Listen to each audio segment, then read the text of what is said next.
Today it's our honor to have Miss Walid from University of Toronto. And Walid, Miss Walid, or we can call her Natasha. So she's actually a placement and employer relationship manager at U of T. So she has been helping students looking for work placements on jobs, developing their careers. She actually helped them with their resumes, helped them with planning. So she has a lot of information, experience to share this evening about how to develop your career path. Okay, now let me give the room to Miss Wali, and the room is yours. Thank you, Ming, and thank you both Scott and Ming and Upswing Academy for hosting me today. And thanks for everybody for joining on a Saturday evening. I know although there's not a lot of places to go, sometimes we've had so much screen time already during the week that spending any extra time in front of a screen is really exhausting. So I really appreciate both the parents and the students for being here today. And it just goes to show how interested and how enthusiastic you are with regards to career development. So thank you so much. You know, this particular topic really resonates and means a lot to me because, like I say in my first line, even going into university, I was not sure of what I wanted to do. I knew what I did not want to do.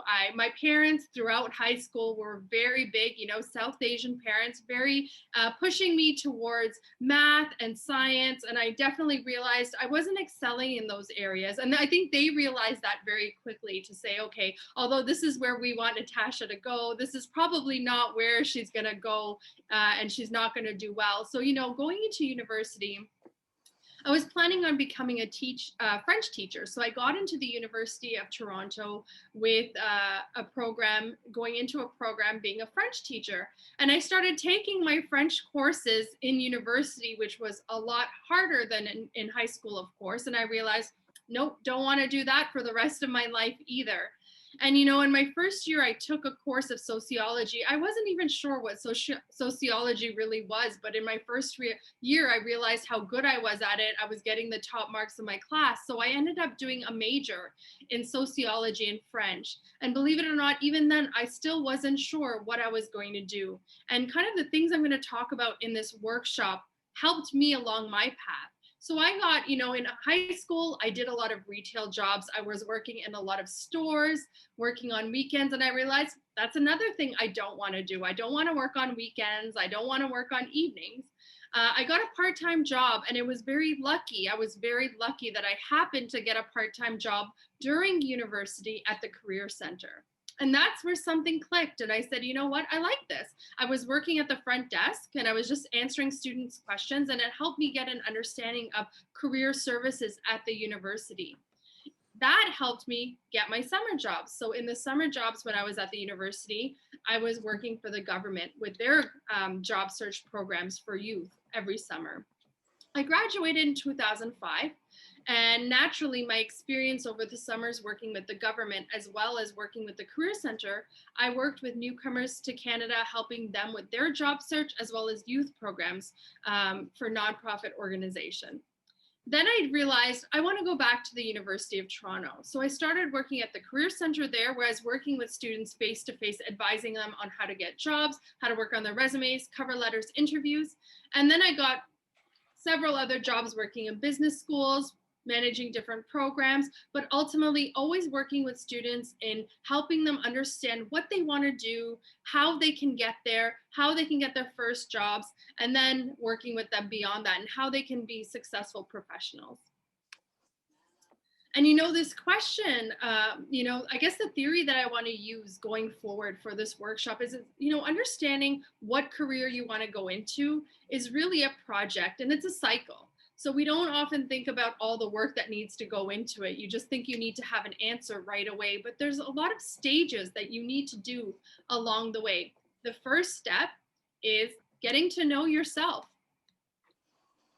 Think about what you like, what you don't like, your personality, your preferences, then exploring different careers, building skills, and then thinking about that process, making adjustments, and maybe starting back again and saying, okay, that wasn't where I thought I would go, or I didn't like that. Let's start again. So we're going to be talking about each one of these stages in today's presentation. The first thing, There's that big question, what do you want to be when you grow up?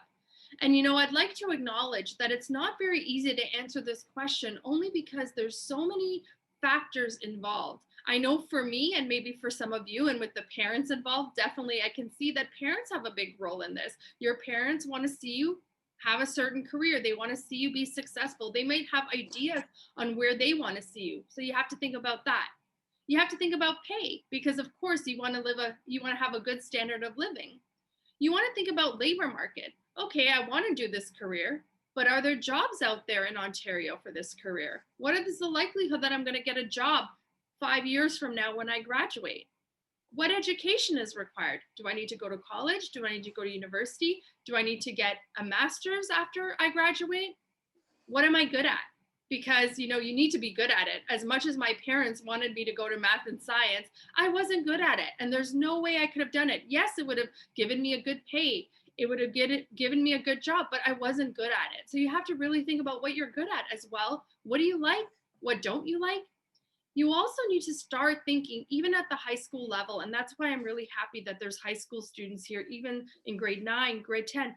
Think about, okay, if I want to do this job, what are some of the skills that I'm going to need to get that job? And you know what? The good news is you can start from today. You can start from tomorrow on developing those skills. And I'll be talking a little bit about that. And then finally, another thing you want to think about is, what's the pressure of that job? Is that something that I'm going to be happy about? Is there going to be a lot of hours? Do I want that? Some people like working a lot of hours, some people don't. Is there a lot of pressure? Is there a lot of stress on that job? So these are just some of the factors that you have to think about when you're trying to think about what career that you want. So going back to this cycle, right, the career development cycle, we're going to start at the know yourself. So first you have to really think about yourself. And a lot of people forget about this stage. A lot of people think, I just want the best paying job, or I just want a job that I know I'm going to get a job when I graduate and it's going to be easy for me to get employment. But I think that it's really important to spend some time and do some work in ensuring that the job that you find will give you happiness, that it's going to give you satisfaction. Finding a job that matches your personality is very, very fulfilling. And trust me, as somebody who's had a job that I'm very happy with, as well as someone who's had a job that I'm really not that happy with, it makes a huge difference. Waking up Monday morning is never easy, but it's extremely hard when you're not satisfied in the work that you're doing. So what I want to recommend is that you start with yourself. You think about your personality, you think about what things you value, and you think about some of your interests in starting on where you're going to start exploring your career. So self-awareness is really the first step in the career decision-making process. If you're not informed about who you are, you won't be making the right decisions about your career. So how do you understand yourself? Some of you guys are still in grade 9, you're in grade 10. It's still early and you're not even sure yourself about your preferences. So first thing, all of you guys have guidance counselors in your schools. Use them. I know it's a different office. Sometimes it can be hard to go to a stranger or a new teacher that you've never met. Use your guidance counselors in your schools. They have personality tests that you can fill out that will give you an idea of what some of the careers that match your personality are. Also, you can even list some things that you find very interesting, some things that you're very good at. So start listing a set of your values, of your interests, and of your skills. And you can even think about your schoolwork. What school projects make you really excited? What homework do you do that doesn't really feel like homework, that you really enjoy and you spend a lot of time on? And what's the work, like math for me, what's the work that you don't enjoy, that you find exhausting, that you're not very good at, and you have to put a lot of effort into and try really, really hard to do? Finally, you can ask others around you. Talk to teachers, talk to your parents, talk to your friends and supervisors. They can tell you, a little bit more about your personality and what they think about you and where you might excel. So knowing yourself is a really important first key. And again, I'll go back to that other point. Your guidance counselors in your schools are there to help you. They're free and they can help you as much as you want in determining what your skills are and what careers might match those skills. Once you have a little bit of an idea about what your skills are, this is kind of the fun part where you do some shopping. That's how I say, you do shopping, you do some exploration. Now that you know yourself, you can research jobs that suit you. Research, research, research. So sometimes people think that once they, sometimes what I find with students is they think, okay, I want a job in finance, or I like biology. And they think that's all the work that needs to be done. But unfortunately, although that's a really good start, there's a lot more work that needs to be done. You need to understand, what areas in finance do you want? What areas in biology are you interested in? Because there's a huge field with hundreds of different jobs under that one umbrella. So find out what those jobs are in more detail. The last thing that you want, and I've seen this happen time and time again in my experience, is that students have a degree, say in finance, but they have no idea what job they can get into with that. Or same thing with biology or with chemistry. So what you want to do is learn about all the different career options that there are under any particular umbrella of area. Start with a list of 10. That's all you need to do. Start by writing 10 job postings based on what you know about yourself and step number 1. And then what you can do is start shopping or browsing or exploring different job titles, understanding day-to-day responsibilities of those particular job titles, knowing what are the qualifications that are required, what schooling is required, what skills are required, and does this still interest you? How can you explore a little bit more? You can use LinkedIn, and I'll show you a little bit about that. You can talk to people who are already doing those jobs. They can give you a lot more information, and I'll talk to you a little bit more about informational interviews. Find out about labor market. I'll give you more information about that. So labor market basically means the demand for that job. What's the likelihood you're going to get that job? What's the pay for that job? And then again, go back to your guidance counselor and talk to them about the different career options that you have based on your interests. So I talked a little bit, and I don't want to spend too much time on this, but this is really important step that I think a lot of students don't do. And that's having a coffee chat with somebody who's doing a job that you're interested in or working in a company that you're interested in. People like talking about themselves, especially during COVID. There's nowhere to go. So by inviting somebody who's working in a company or doing a job that you're interested in, they're totally okay with doing that. It's very flattering. They feel good if somebody says, hey, I look up to you. I'm really interested in what you do. Can you spend 20 minutes with me telling me about your job and how you got there? The benefits of it is meeting new people, learning information about a job, things that you can't find on the internet, learning about day-to-day activities about a particular job, and understanding what skills you need to develop to get into that job. So although I'm just introducing this topic here, there's a lot more information that I can go into. I really encourage you to have chats with people who are working in the jobs or in the companies that you're just thinking about getting into and helping you make your decision. Some kind of questions that you can ask them are listed right here. How are you successful in accounting? What are some of the challenges? What skills or qualifications are important? So you may be in grade 9, you may be in grade 10, but if you know what skills and what qualifications are important for the job that you're going for or that you may be interested in, you can start working on that from now. You can ask them about the labor market demand, right? Is there a lot of jobs in this area? Are jobs increasing? Are they reducing? And someone working in the field has a lot of expert information in talking about that. What are some of the challenges? And as a professional, as someone who's interested in this area, what should I focus my studies on? What experience should I get? So someone actually working in the field can really help you answer those questions, and they like doing that. Finally, you can just send a thank you note and stay in touch with that person to let them know how much they've helped you. And again, that just shows you're a very strong student and professional. Also LinkedIn. So I'm not sure how many of you have a LinkedIn profile. I don't think it's ever too early to start a LinkedIn profile because although you may not have work experience, you can really talk about some of the volunteer experience that you have. You can talk about your project experience that you have.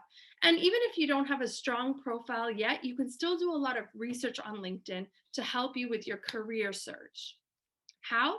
You can just search. So I hope everybody can see this. And if you look at the top left corner, there's a search bar on the homepage. You can just search a company that you're interested in, search a job title that you're interested in, or even search an industry such as accounting or finance or pharmacy. And you can get some results about people working in that area, companies in that area, just to do some research about what they look for and what they're interested in.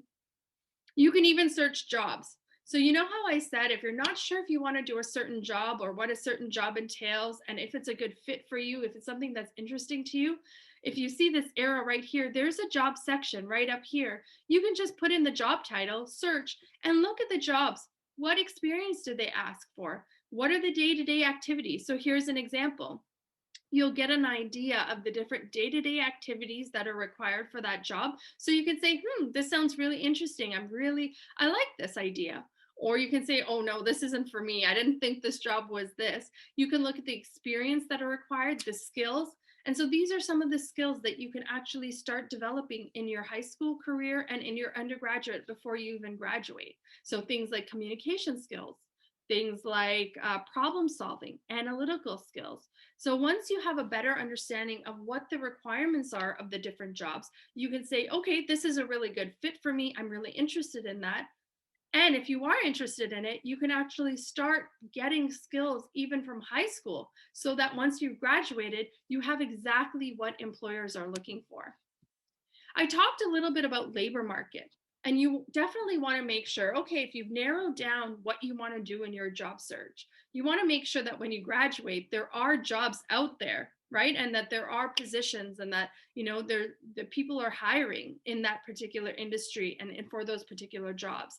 We're lucky that the government of Ontario does have a labor market page that you can do some more research. Start now, look up certain jobs, find out, what is the 2020 job search looking like? What are the different job profiles? What's the pay for those profiles? So that's the website that you can get more information about labor market information. You can have a job that you love, but you have to make sure that you're able to be employed once you graduate. So that's really, labor market is very, very important. And I've said this before, and I'll reiterate because, I have worked in career services. As a career development professional, I might be biased here, but I think one of the biggest mistakes that students make both in high school and in their undergraduate is they don't use the services that essentially they pay for. So, use your guidance counselors. I used to have weekly meetings with my guidance counselors trying to understand what is it that I want to do. And in university, every university has a career center, and they have career counselors as well as employment advisors that can help you understand what you want to do once you graduate, because you don't want to wait until after you graduate to understand that. From your high school as well as from your first year, you really want to work with your counselors to determine what skills you need, what experience you need, how you can get there, and how you can be job ready once you graduate. So make an effort and making time. I know your classwork will take a lot of time, and your university academics will take a lot of time, but this is just as important, and you're paying for these services. So don't wait until your fourth year and when you graduate to go visit this office. Visit it in your first year, because they will really help you in understanding what you need to do during your undergraduate to make sure you have a good resume, you have a good cover letter, you have interview skills, and you have the experience that you need once you graduate so that you're most job ready. I will say those employers also, those services, just going back, they even have events to connect you with professionals, to connect you with employers to help you get that job. So take advantage of those events as well as the one-on-one appointments. So once you have an idea of what you want and you're kind of still exploring that, but you've narrowed it down a little bit, you really need to start developing your skills before you graduate. And you need to start getting experience before you graduate. And I know this is a point of issue with some parents, where a lot of parents say, focus on your studies. You want to make sure that you have good grades. You don't need a job, we'll give you money. You don't need don't do anything, just focus on your marks. And unfortunately, that's a little bit of a mistake, because the expectations from employers is that students have experience after they graduate. And so that means that, yes, students need to have good marks and they need to work hard in their studies, but they also need to be doing things in addition to that to develop their skills and getting experience. So it's never too early to start this part, even though some of you guys are in high school. Once you've narrowed down some of your interests, you really need to start developing the skills that are valued, the skills that you see coming up in the job postings that you're interested in. This will really help you get a jump start, get a lead in your job search down the road. So first, what are skills even? So when you're thinking about skills, I want everybody to know that there's really 3 types of skills that you need to think about when you're trying to get experience.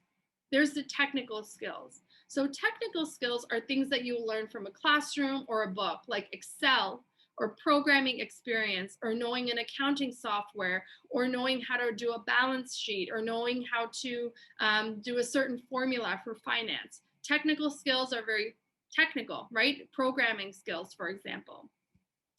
The second are soft skills, and these are also extremely important. And these are personality traits.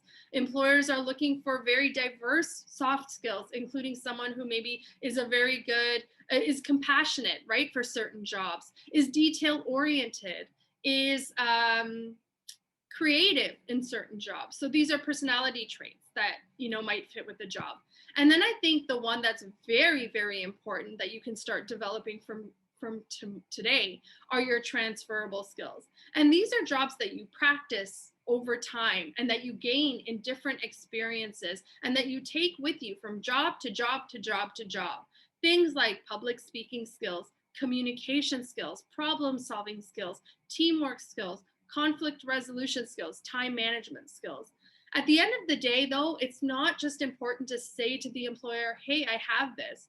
But what you need to do is say, hey, I have this. This is where I got it from this project, from volunteering here, from being on this committee, from being in the student organization. So you really need to start getting experience so that you can develop these transferable skills that these employers are looking for. So I will say again, I know your focus is really on your studies, as it should be, but it should also be on developing your skills and experience. It's never too early to start that. So how can you get experience? Maybe you're 14, maybe you're 15, and you're asking yourself, where do I get this experience from? It can feel a little intimidating. You can get a part-time job. You can start volunteering. Doing extracurriculars, getting involved in extracurriculars inside your school and outside of your school are really, really important, and they look very good to employers. Leadership roles inside your classes or on different committees, and learning opportunities. So these experiences are great in strengthening those transferable skills that I talked about and showing employers, hey, I did this and I did this and I was the lead in this and I participated in this. So this is where I got XY skills from. So here are some examples. Working in retail, as much as I hated working in a store, it really developed my communication skills because I had to work with strangers. People would come into the store. I had to ask them questions. I had to speak with them. I couldn't be shy. It increased my time management skills because now I had to balance my school. I had to make sure I still had good grades in school, that I still participated in school, but that I did my part-time job. Being a president of a student club, because I know you guys have chess clubs, you have debate teams, you have United Nations, you have social committees, you have yearbook committee at school. Taking a leadership role in a student club can develop your leadership skills, conflict resolution skills. Even something like volunteering at a food bank can help your organization skills, your planning skills, your teamwork skills. And these are all skills that employers really want and are very impressed with. So at the end of the day, does it have to be paid? And this is another point I'd really like to reiterate. It does not have to be paid. Great, if you're working part-time and you're getting paid, that's fantastic. You have a little bit of extra money. However, an employer doesn't care whether it was a volunteer position or whether it was a paid position. At the end of the day, they just care that you have that skill. So don't worry if your job or your experience is just through a project or through a school opportunity. It's okay, as long as you know what skills you're developing in those experiences and you're able to tell an employer that. Getting experience early will help you understand what you like and what you don't like. It will help understand what your skills are and what your weaknesses are, because then that's what helps you understand what career is good for you. I had no idea what career I wanted to get into, like I said, in my university. But it was only through my different skills that I realized, hey, I like this and I don't like this and I like this a little bit more. So I'll explore a little bit more. So, getting that experience even when you're in high school will really help you determine what you're good at and what career you want to get into. It will help you learn new skills. It'll help you build on the skills that you already have, and it will even help improve your weaknesses. You might not like talking to strangers, but the more you do it, the better you'll get at it, and the more it'll help you when you're ready to work. And again, it will help build your resume. The more you have on your resume, the better it looks to an employer. The last thing an employer wants to see is someone who has a great education, but no skills to back that up. So make sure that getting experience, volunteering, being involved will help you be an outstanding employee down the road. And I guess the last thing I want to say is that you're always going to be changing. And I think some pressure that sometimes students face is that they think that if they choose one career or one major, they're going to be married to that forever and ever, and there's no going back. And that's not true. So, you have to keep reflecting and reassessing. So you'll make some decisions, but keep asking yourself, how do you feel? Are you happy with your option? Do you need to make a little change? And this will happen throughout your life. My first job is very, very different to the job I have now, and just know that the research shows that the average person will change careers, not just jobs, but careers 5 to 7 times in their life. Your dream job, with what's going on in the world right now and how fast the world is changing, your dream job may not even exist right now. And so the important thing is that you always ask yourself, what am I liking about my job? What do I dislike? What will my next step be? So this circle, that first circle I showed you, is something that you need to think about your whole life, and developing skills and growing as a professional, taking courses, expanding your skills is something that you should be doing, not just now, not just when you graduate university, but throughout your career to be successful. So, it's a long process. There's pressure, but not as much pressure as you think, because things will change. And so you can always pivot. You can always shift. There's not one person that has one line that goes from here to here. Usually it's a little bit different than what you think. So ultimately, keep an open mind, be curious, know that change is okay. And then there's some resources. So I talked about LinkedIn. I talked about the labor market information. Another site you can start on that I recommend to a lot of students, especially people in the GTA, is Volunteer Toronto or volunteermbc.org. And they have volunteer opportunities. MBC stands for Mississauga, Brampton, Caledon. So these are local opportunities where if you have nowhere to start, if you have no job experience, these are organizations that can use students and that you can contribute to and you can develop some skills with, so that the next step could be that you can get a part-time job and then get more and more experience from that. So I hope some of the information that I've given you has been helpful, and I'm really open to questions right now. I'm totally open to hearing any questions that you may have. So thank you so much for your time, and thanks to both Scott and Ming again. Okay, thank you, Ms. Walli. So while we're giving time for our audience, students, parents, you may ask questions now. And so we have 30 minutes for the Q&A session. So you can post your questions in the chat box, and I already put something there. So you can just input information, English or Chinese, and no problem. So if it's Chinese, we will help with translation. Okay, just while you're waiting for them to come up with questions, I do have, maybe 2 questions for Natasha. So basically, actually, to reflect on what you talked about in the last few slides, basically you're saying, well, 20 years later, certain job may just totally disappear. And another 20 years down the road, there will be totally new jobs coming up. Then as a student right now, for most of the audience, they're high school students. For them, at least there will be another 5 to 6 years before they really look for a full-time job. So what are the most, in your opinion, what are the most critical skills they need to develop at this moment during high school or before university? What are things they absolutely have to know or learn so that they can get ready for future?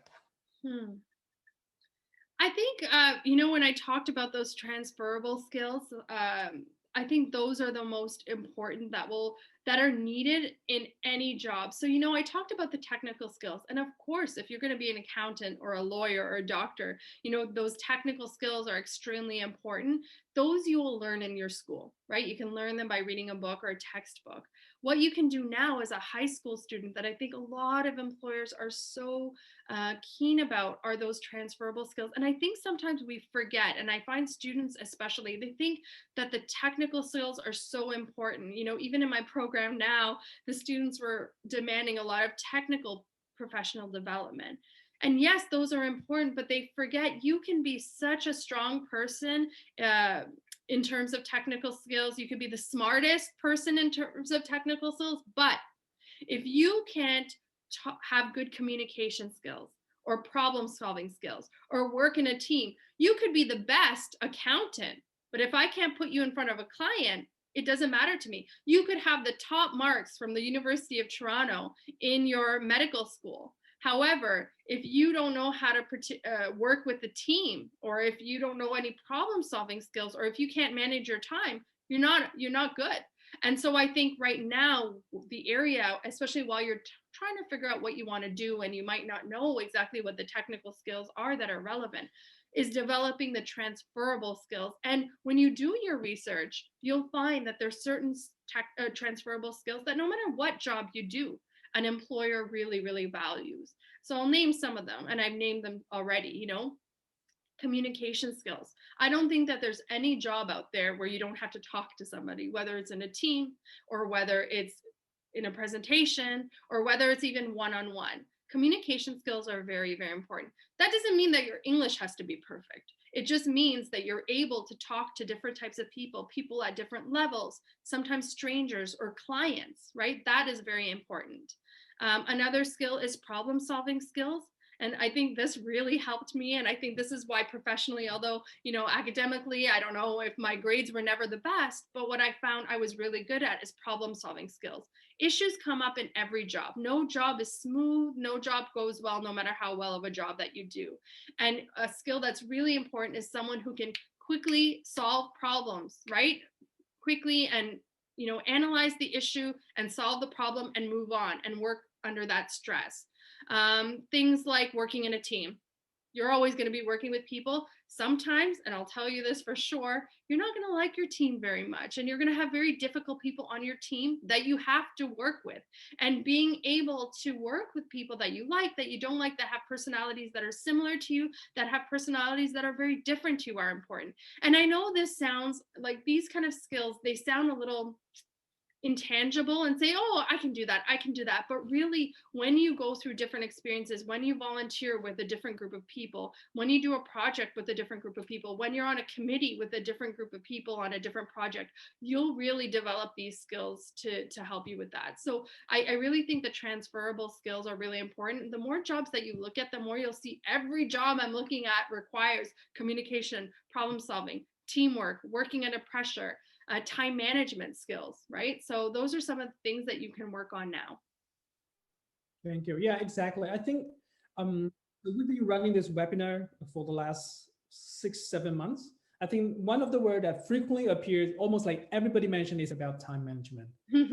For students, right, it's all about managing your schoolwork, your essays, your assignments. And then if you're a professional, it's all about your projects and your deadlines.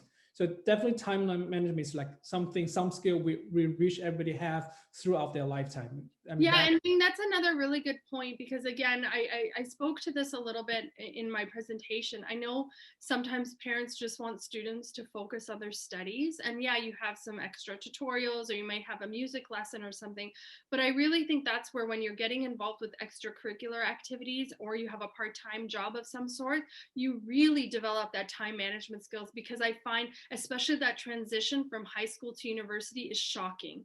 Students who are top of their class in high school sometimes find a really hard time when they shift over to university, where the workload is so much higher and the demands are a lot greater. And so since so many of you guys are in high school right now, if you do take on those extra roles, I think it will really help you in understanding how to manage your time so that when you move over to university and you have all these competing demands and all these readings and, maybe not a teacher to say, hey, these are your deadlines and you have to work with them on your own, you'll be able to manage that on your own. So I think we're almost doing a disservice to our students, unfortunately, when we say just focus on your studies, because they don't get that time management skill that they need for university and beyond.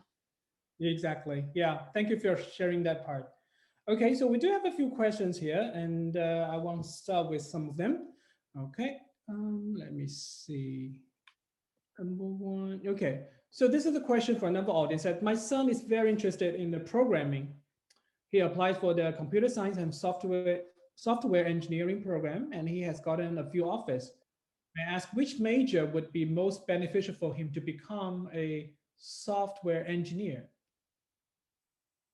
So many people are saying computer science and software engineer graduates are doing the same job. Are you familiar with these two particular major subject areas? I'm not, and I don't want to speak too much to it because it's very, very specific. I can definitely do research, or if you give me that contact, we can figure it out a little bit more. I do know that there's a lot of overlap, and I do know that software engineering is a harder program to get into. I don't know. If I don't feel comfortable. I'd be happy to take the contact Ming afterwards to do a little bit more research about it. I know that software engineering is harder to get into. I think it's probably a little bit more comprehensive.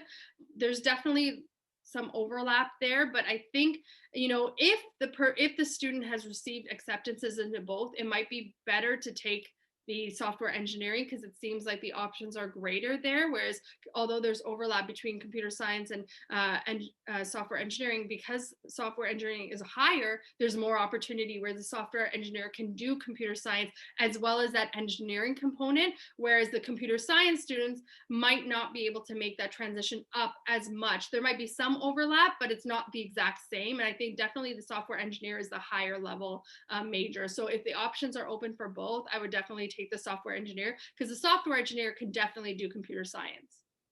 Okay. Yeah, I know this is very area specific. Yeah. Okay, so I have another question. So my daughter is actually at first year in U of T. So how can she find volunteer or job opportunities during the summer holidays? Summer holidays. Yeah. Okay, so there's a lot of government programs, and it's good. This is perfect timing because a lot of the programs are hiring now for the summer. And so, there's a lot of government, the government really, really, all governments, city, provincial, and federal, are very, very interested in helping students find work. And there's a lot of programs through them for work. Some of the deadlines, I will say, may have passed for those government programs, but she can do a little bit more research about those. It depends on what she wants to do. For sure, there's a lot of seasonal jobs. Actually, during COVID, unfortunately, things have changed a little bit, where the typical retail jobs or, restaurant jobs might not be open, but a lot of things have gone online, and especially in volunteering, I think there's an opportunity. So definitely visit the volunteer MBC organization .org that I sent.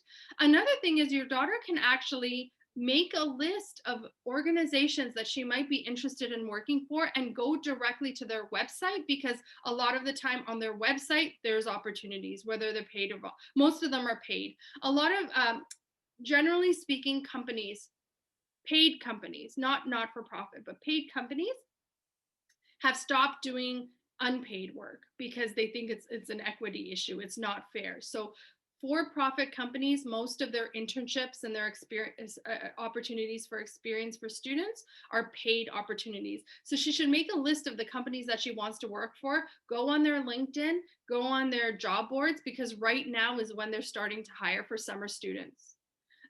For volunteer opportunities, like I said, she can go on the Volunteer MBC website to take a look, or again, research not-for-profit organizations that she's interested in looking in working for, and contacting them directly. They're always, because it's unpaid, they will always be open to hiring people. And then even, once school starts, I'd like to tell parents who have students in university, this is how I got my first job at the Career Center when I was a student.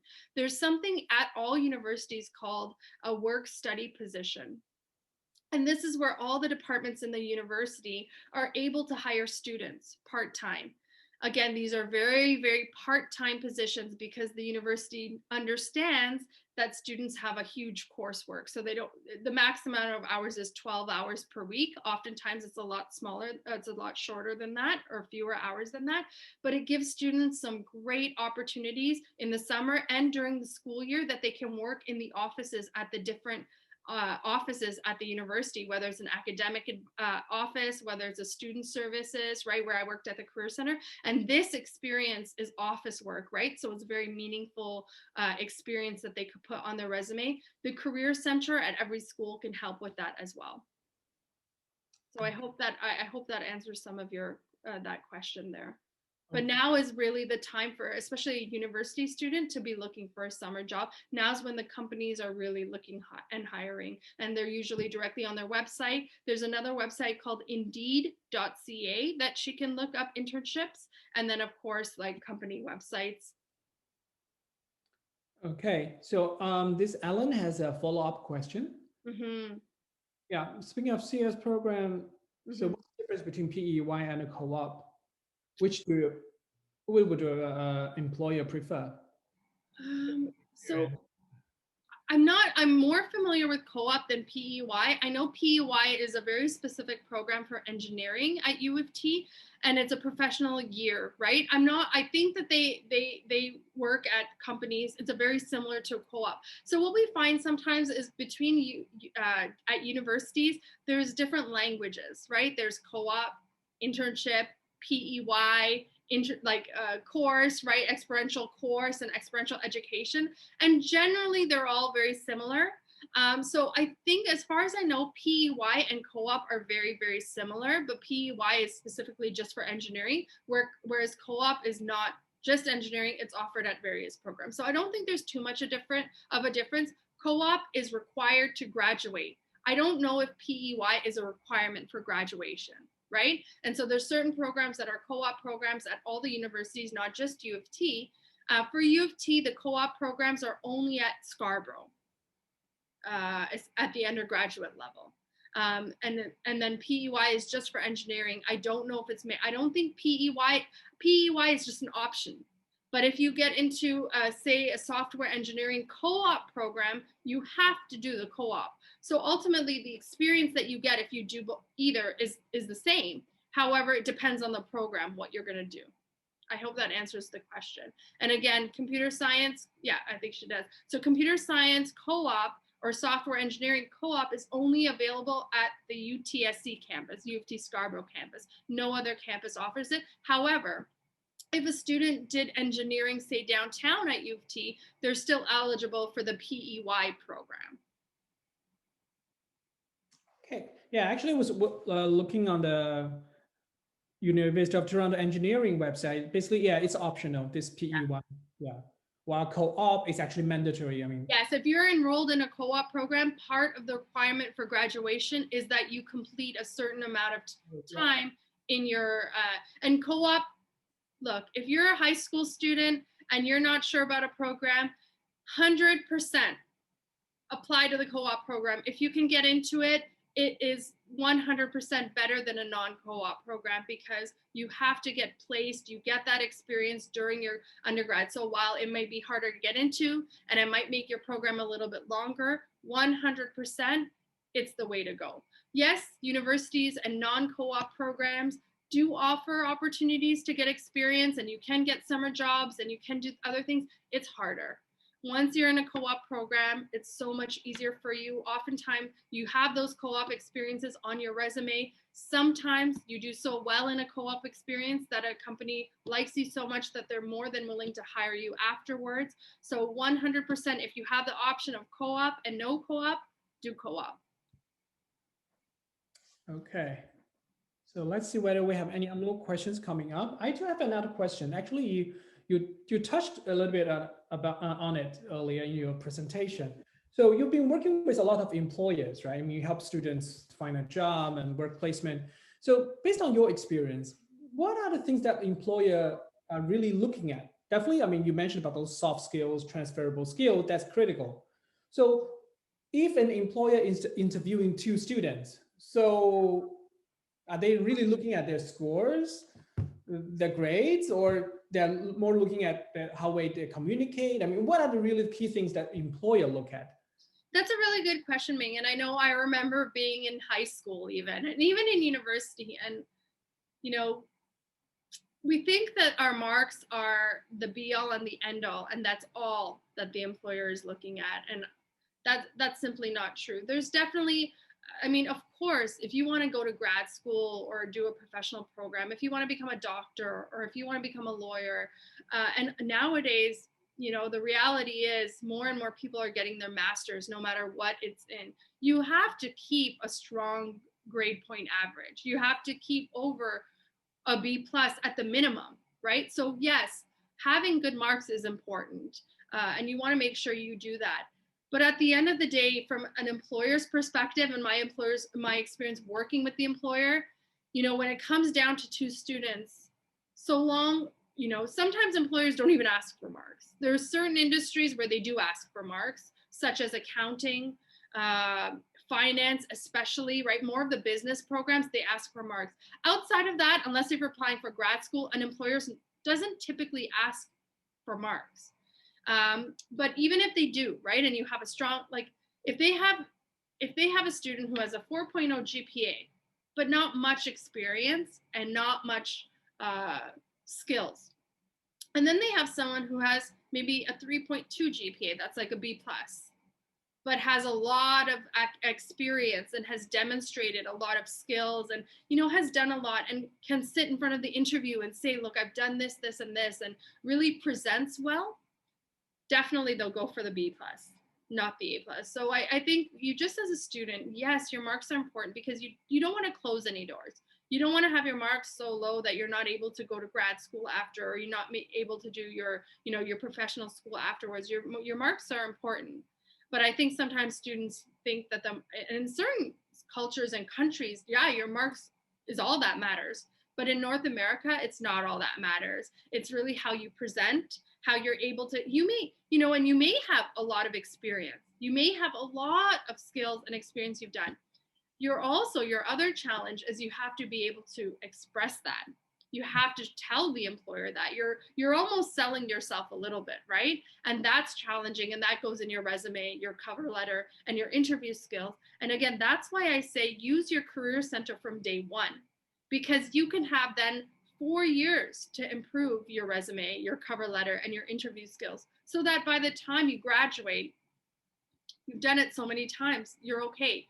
Again, you're paying for these services, so you should be using them right from the start. These are challenging. I've seen really, really amazing students not get a job only because someone else came in and they were able to sell themselves better than this student did, right? And so that's where you also not only have to think about career exploration, getting experience, but also practicing your job skills even from year one, so that by year 4, when you're ready to graduate, you've perfected them.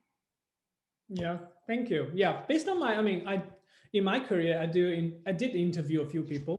I would say even one chance is that girl actually doesn't even have a university degree, but she's just totally very fluent in communication, very good presentation skills, and have the leadership skills that I really look for. So definitely she got a job. I mean, that was some years ago. So yeah, really, yeah, exactly, Ming. And I've seen even at the university, we have, even with myself, we have job postings. You see the requirements that are on there, and sometimes people get hired that don't have all the requirements because they have those skills, and the skills are so strong that maybe they don't have that graduate degree, or maybe they don't have the experience that they were the years of experience. But they're still a good fit. Yeah. So eventually, I would say, I mean, the scores, the grades, maybe those are the tools to get you into the door. Yeah. I mean, certain people, when you look at a resume, oh, if it's too low, then you will not get the chance. Of But course. then usually what will make the sell, what really sell you is really your skills, your personality, your enthusiasm, your how well you can communicate, right? I mean, that's something that really sells you doing a Yes, exactly. What I've seen from employers is that they use grades because, say, at the undergraduate business degree with the accounting students, right? There's 1,000 of them. So how do you narrow it down? You narrow it down by the grade. So that's just the first cut. So everybody who Deloitte is looking for their accounting positions has to have a 3.0 GPA.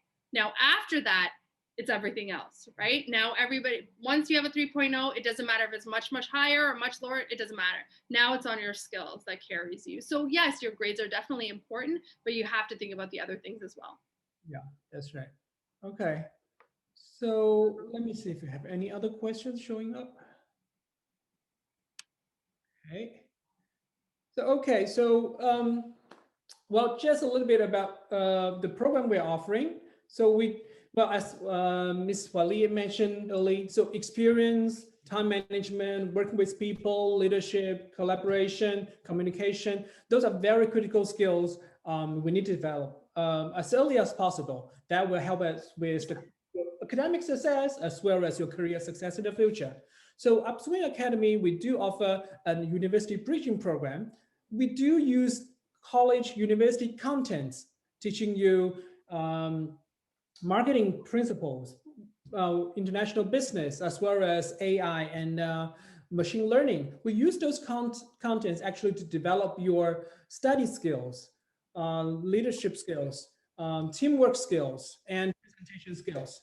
So if you are interested in this program, and I encourage you to either call us, contact us, send us WeChat messages to get more information. So the program will start next Saturday. So you only have like 1 week left to register for this upcoming program.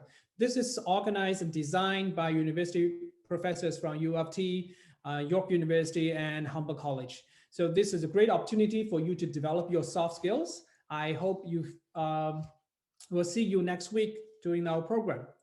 Okay, so thank you, Natasha, Ms. Walli, and thank you for sharing with us all your experience with the university, with students, with the employers.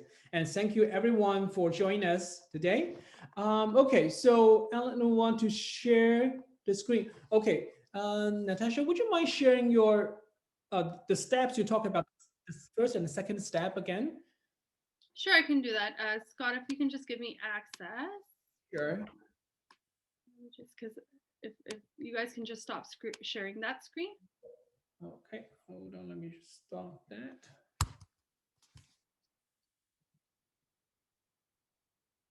Okay, go ahead. Okay, let's try this. Sorry, you're just going to see my desktop for a second, and I think then you should be able to see it. OK，好，那下面呢，我为家长朋友们介绍一下我们的那个大学衔接课程呢，主要是为 Maybe you see it?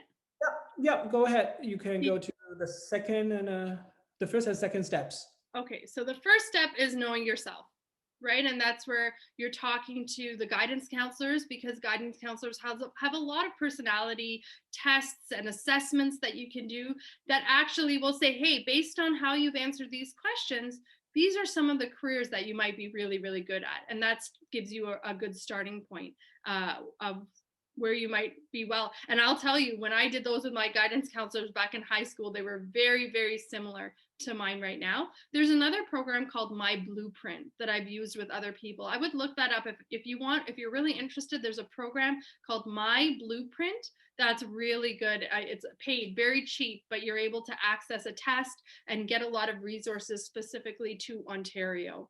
So using a personality test, listing, like I know I like to volunteer, I like to work with people, I like to teach, right? So those are my values, those are my interests, and those are my skills. So listing your own values. Are you really good at analytical skills? Are you really good at problem solving? Are you really good with machines? Are you good with data and programming and computers? So you know yourself a little. So even listing your own skills and values, thinking about projects that you do really well at, that are easy for you, that you get good grades on, and the opposite, what you don't like doing, and then talking to teachers, parents, friends, and supervisors to get their opinion because they have a good idea about you as well.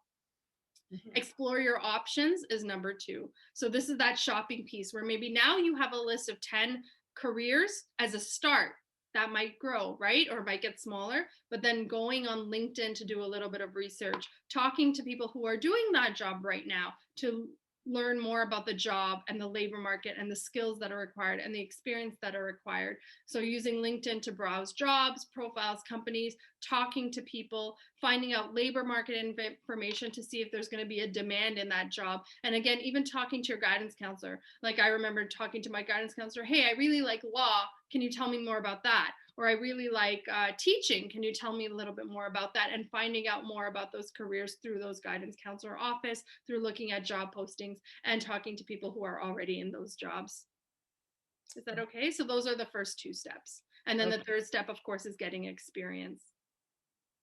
Okay, thank you. So would you mind sharing your slides with our audience? Is that possible? Yeah, so did you want me to send you the presentation? Yeah, okay, you can send it to me and I will share it with them. Yeah, absolutely. Okay.